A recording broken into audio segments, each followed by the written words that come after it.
Hello students, today we are discussing about the story of village Palampur, class 9. Okay,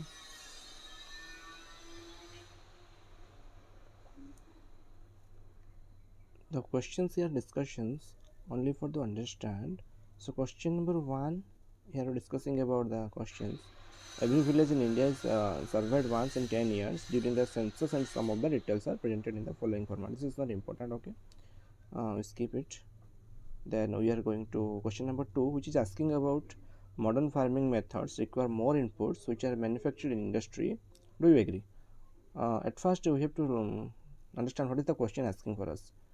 मतलब पूछ रहा है modern farming methods require more inputs which are manufactured in industry. जो modern farming methods हो रहा है उसमें क्या चाहिए, जो इंडस्ट्री हो रहा है वो मोर इनपुट्स चाहिए. मतलब पहले हमें समझना पड़ेगा what is modern farming, then why it is require more inputs which are manufacturing industry. Okay, जैसे कि आपका पावर टेलर हो गया, ट्रैक्टर हो गया, ये सब कहाँ पे प्रोडक्शन होता है कंपनी में. इसी प्रकार traditional farming methods involve the use of relatively low yielding seeds. जो ट्रेडिशनल फार्मिंग होते हैं उसमें क्या लो यील्डिंग सीड्स के लिए वो क्या अपने खेती बाड़ी करते हैं, which requires less water for irrigation. Farmers following the traditional methods use cow dung and other natural manure as fertilizers. But all these elements are readily available with the farmers. This makes them less dependent on industrial input. But what does modern farming requires? It requires, on the other hand, involve the use of high yielding variety seeds, which is basically used for business or for what production. The main purpose is to export.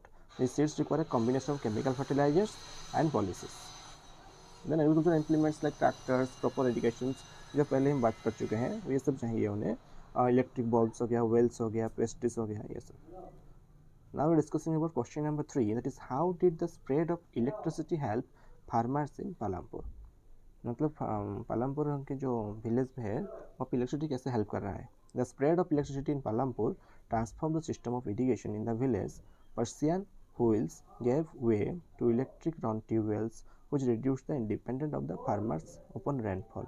मतलब जो हम traditional जो होते हैं हमारे जो farmers होते हैं वो क्या यूज़ करते हैं, बेसिकली वो डिपेंडेंट करते हैं बारिश के ऊपर. लेकिन यहाँ पे पालमपुर में क्या हो रहा है, इलेक्ट्रिसिटी से वो कैसे मटर से कैसे वो ला रहे हैं अपना पानी, ये सब देखेंगे, और अपना कैसे खेती बाड़ी कर रहे हैं ये सब हम देखेंगे. ठीक है, जैसे कि by the dependence of the farmers upon rainfall and enabled larger areas of the land and irrigated by what I mean 1970s the entire cultivated area of 200 hectares was irrigated. This improvement in irrigation allowed farmers to grow 3 different crops in a year. जो पहले एक साल में एक बार में खेती बाड़ी हो रहा था वो 3 बार हो रहा है क्योंकि इलेक्ट्रिसिटी के होने से, जो कि उन्हें ज़्यादा प्रॉफिट दे रहा है. इसलिए क्या हो रहा है, allowed farmers to grow 3 different crops in a year, thereby ensuring that the cultivable land was being used for producing the maximum possible output. Now we are discussing about question number 4. Is it important to increase the area under irrigation?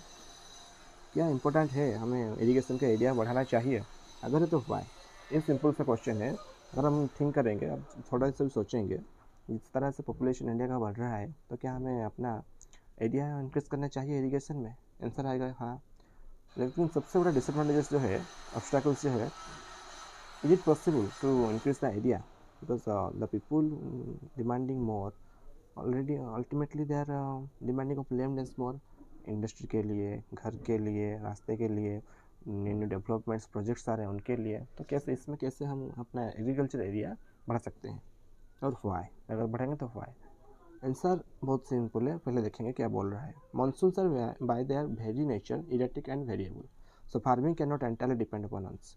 कभी monsoon time में आता है, कभी नहीं आता है, तो ये हमारे डिपेंडेबल नहीं है. Large portion of the cultivation land in India is not well irrigated, but today also India maximum cultivator or maximum farmer depend upon monsoon rain, from though which they are getting maximum losses.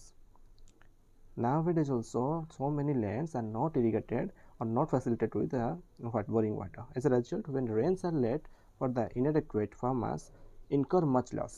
The loss is more accurately experienced by small farmers. और जो small farmers होते हैं उनका loss वो bear नहीं कर सकते, इसलिए आप देखे होंगे जो होता है क्या, फार्मर सुसाइड केसेस ज़्यादा होता है इसी कारण.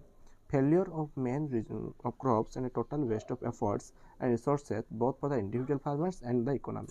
To avoid such situations, it is important for the entire cultivation area of the country to be brought under the protective shield of proper irrigation facilities. A well irrigated land produces greater output. जैसे कि हमारा America में होता है US में होता है, वहाँ के जो कल्टिवेटर फार्मर होते हैं वो ज़्यादा क्या करते हैं, एक्सपोर्ट कर सकते हैं, क्योंकि उनके पास ज़्यादा सोर्सेस से मतलब टेक्नोलॉजी में एडवांस वो है, ठीक है ना। उनका ज़्यादा बड़ा लैंड है जहाँ जो कि हम इंडिया में उनसे काफ़ी ज़्यादा छाटा होते हैं, और उनके जो फार्मर्स होते हैं ज़्यादा एजुकेटेड होते हैं, उनका गवर्नमेंट ज़्यादा फैसिलिटीज देता है। हमारे गवर्नमेंट देता है लेकिन हमारे जो ग्रास रूट लेवल पे काम नहीं हो पाता है, इसलिए हमारा जो कल्टीवेशन में ज़्यादा प्रॉफिट हमारे छोटे फार्मर्स नहीं कर पा रहे हैं। Construct A table, question number 5, construct A table on the distribution of land among the 450 families of Palampur. ये ज़्यादा नहीं है, इंपॉर्टेंट देखते हैं, स्किप करते हैं। Fire the wages of the farm labourers in Palampur less than minimum wages. अब ये क्वेश्चन आ रहा है, वो पूछ रहा है क्योंकि वाई, मतलब पालमपुर के जो लेबरर्स हैं वो बेसिक वेजेस से, मिनिमम वेजेस से क्यों कम पा रहे हैं, क्यों, देखते हैं चलो। Minimum wages fixed by the government का एक रूल है, इससे कम कोई क्या अपना जो उनका होता है जो वेजेस वो कम नहीं दे सकता, लेकिन पालमपुर में उससे भी कम दे रहे हैं। Government of the farmer labour is 60 per day उस समय था, ये बात हो रहा है 1947 उसी टाइम के। Labourers in Palampur get fed much less than about 35 to 40 rupees, मतलब 20 रुपीज़ अप्रोक्सीमेटली कम दे रहे हैं। Reason for this is the competition of work among the agricultural labourers in the village, क्योंकि अगर ज़्यादा लेबरर हो जाते हैं और काम वही होता है तो ऑब्वियसली उनके बीच कंपटीशन होगा कि कौन ज़्यादा सस्ते में यानी चीप रेट में करेगा। तो ऑब्वियसली इससे प्रॉफिट किससे मिलेगा, प्रॉफिट मिलेगा ऑनर को, क्योंकि वो जो जितना कम बोलेगा उससे वो हायर करेगा। तो उसके इसीलिए उनका जो मिनिमम वेजेस होता है उससे कम जाता है, मतलब वहाँ पे काम नहीं है, इनडायरेक्टली वहाँ पे काम नहीं है। The larger farmers to exploit this condition of excess supply and force labourers to work for new wages. The use of modern agricultural implements like tractors, threshholders, and harvesters also reduces the amount of agricultural labor required. This further intensifies the competition among the laborers looking for jobs. Again, question number 7 is not important because it asking in your region, talk to laborers, choose either। Practical है, आप देख लीजिएगा। Describe the work of a farmer within 1 hectare of land, ये भी देख लीजिएगा। 1 hectare में एक लैंड में एक फार्मर क्या क्या कर सकता है, ये आपको पूछ रहा है। Situation of a farmer with 1 hectare of land is truly problematic because इतने छोटे जगह में क्या कर सकता है, since the land area cultivated by him is small, output is also growing very small. थोड़ा स्क्रीन को साइड कर लेते हैं। The produce is बेयरली enough for the survival of his family, वो एक्सपोर्ट के नहीं कर रहा है, बिजनेस के नहीं, वो अपनी सिंपल सर्वाइवल के लिए कर रहा है। To begin work of his farm he needs to buy seeds and fertilizers. For this he needs sufficient capital which is provided to him by the large farmers, traders and money lenders। वही पुराना घिसा पिटा जो होता है, क्या आपका जो practice होता है वो किसी के पास से या ज़मींदार से या किसी धनी व्यक्ति से लाता है और ज़्यादा इंटरेस्ट में लेता है, और अगर नहीं हो पाता, नहीं लोन चुका पाता है तो उससे उसका ज़मीन भी गिरवी रख के उसे दे देना पड़ता है। The loan comes with a high rate of interest, जो बोला था अभी, and often requires him to work in the lenders fields. He works on his field along with his family members, वो खुद भी नहीं करता, अपने बाल बच्चों के साथ काम करता है। Even after all their efforts to plugging and sowing seeds, the output depends upon the availability of non-availability of water or irrigation। जितना चाहे वो इन्वेस्टमेंट कर ले, अगर बारिश नहीं होगा टाइम पे तो क्या होगा, उसका खेती बाड़ी जीरो हो जाएगा, ठीक है ना। तो इसी के कारण क्या होता है, प्रॉब्लम होता है। Even after all their efforts, okay, then which is uncertainty and erratic. Thus, even the low output is not something he can be carried about, since hence it order to make ends meet and to repay his loans. After harvest, there is a little or no surplus left। इसके बाद अगर वो जुगाड़ करके वो खेतीबाड़ी कर लेता है, लेकिन उसमें प्रॉफिट कितना निकला, almost all the produce is either used for his needs और for repaying the lenders. The back of savings prevents him from adopting better farming practices and improving the conditions on his farm and on his house as is left with almost no working capital. मतलब जब जितना working capital वो investment करता है, अगर वो देखेगा profit से वो कंपेयर करेगा तो ऑलमोस्ट नथिंग, ये तो only work for to consume.